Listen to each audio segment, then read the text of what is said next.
نحمده ونصلي على رسوله الكريم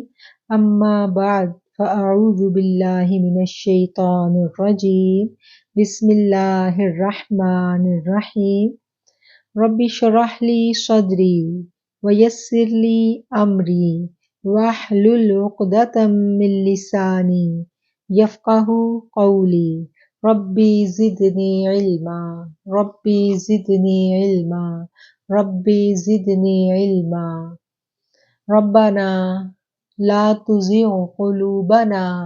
بعد إذ هديتنا وهب لنا من لدنك رحمة إنك أنت الوهاب إنك أنت الوهاب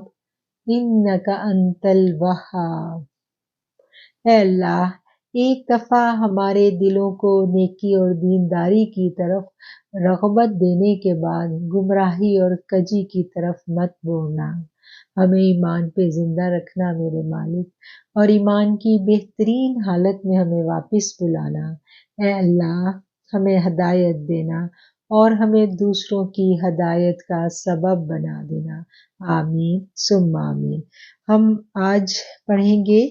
آیت نمبر 62۔ سورہ بقرہ ہم پڑھ رہے ہیں اور آج کی جو ہماری آیت ہے وہ 62 نمبر آیت ہے۔